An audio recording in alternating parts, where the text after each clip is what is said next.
Yeah, so hey y'all, my name is Nick Smiley, and I'm going to be talking about my thesis, Marketing the Utility of Self-Report Phishing Applications.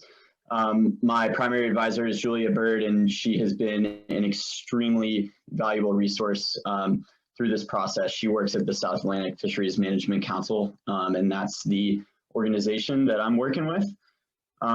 So I've got my full poster here because I originally created this, but I ended up just turning it into slides so we wouldn't be, squinting through the whole presentation. But that's just a look at what it would look like. Let me skip here. So again, yeah, marketing the utility of self-report phishing applications. I was going to start with a little bit of background here. And as you probably all know, our oceans have been depleting at an alarming rate over the past few decades. We've lost over half of the fish in our ocean in about the last 40, 50 years. And that rate is continually increasing as we speak. And this is largely due to overfishing, which is a phenomenon related to the complexities of managing a common pool resource and understanding the amount of fish that are out there in the ocean. It's a really hard question. And one of the emerging solutions for this issue is citizen science, which is basically just strength in numbers, right? Using public networks to analyze information and contribute to our understanding of science. So in the fisheries world, this comes in the form of self-report mobile applications. And this is a figure from Ventrelli et al. In 2017. I've been looking at this piece of literature constantly. And if you look at the figure, you got the fishermen in the middle, or fisher, right? They'll go out into the ocean and report information about their fish, or their trips that they're taking. Then that goes into a data aggregation software, and it gets used for management decision making. And it can actually also go back into their phone and give them summary statistics about their fishing to make their fishing better. And so aside from that, there's tons of other benefits. It's cost effective.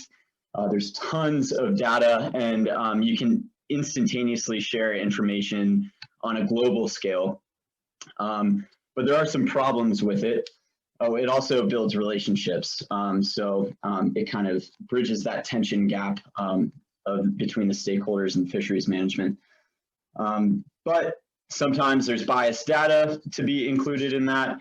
But the problem that I'll be focusing on is recruitment and retention. So getting fishers to use this app and continue using this app. And so it's a little bit of a gap in the literature, and that was one of the main reasons why I chose it. But to do this, I'll be looking at two case studies with the South Atlantic Fisheries Management Council. And the first and primary methodology is the council's scamp release application. And this is a pilot program just focusing on released and discarded scamp grouper in the South Atlantic fishery.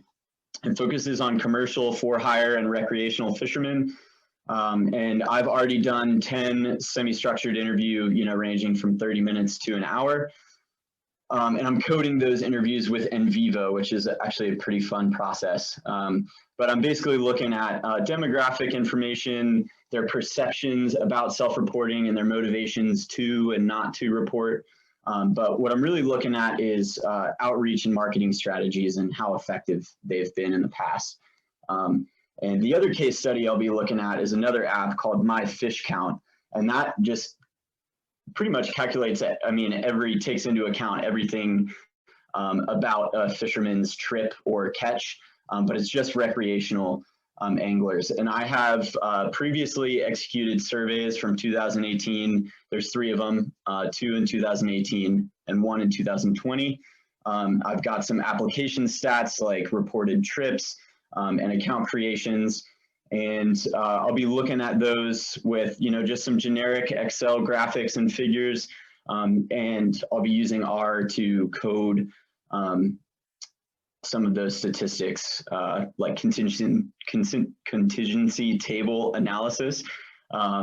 and time series analysis. And so I'm basically going to try and correlate effective marketing tactics with the changes in account creations, and then see if there's any change in surveyed responses over that 3-year period, 2-year period. I also have access to their social media accounts, so I've got all of their social media data as well. Let me go to the next slide. Awesome. So I'm not done with my analyses. So these are just some preliminary results that I've been looking at. And I've included a few examples of quotes from the interviews, which I'm sure you can guess were some pretty interesting language used in those interviews. And I've got some more PC ones on this slide. But on the left, this is an in vivo graph from coded responses to, what is your motivating factor not to participate in these apps, and time consumption was the biggest limiting factor there. On the right side, we've got a time series of accounts created and trips reported over time, which it's kind of interesting that the trips reported is less than the accounts created. And I've got a few, significant events mapped out in there as well. And then this is just an example on the bottom right of comparing the 2018 and 2020 surveys. This basically just says, the importance of snapper grouper actually dropped from 2018 to 2020. So I talk about a lot of this in my discussion.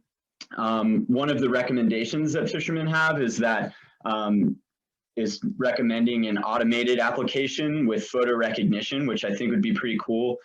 So I'm planning on talking a little bit about that.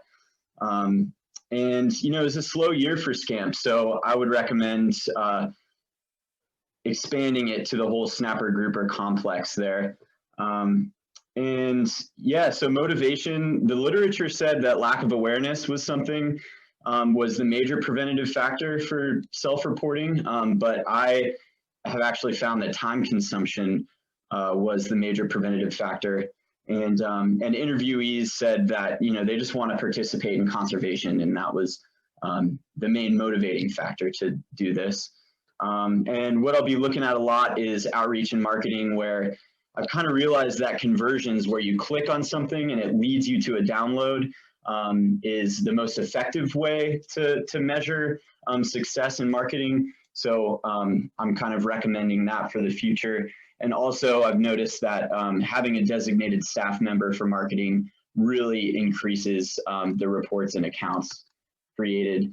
So those are kind of my next steps, but my major last take is that bridging this transparency gap between fishers and management institutions is going to be the best way to create room for understanding and improve our management for the future of our fisheries. So that's pretty much it, y'all. Looking forward to some questions, and I've got all my references in here as well.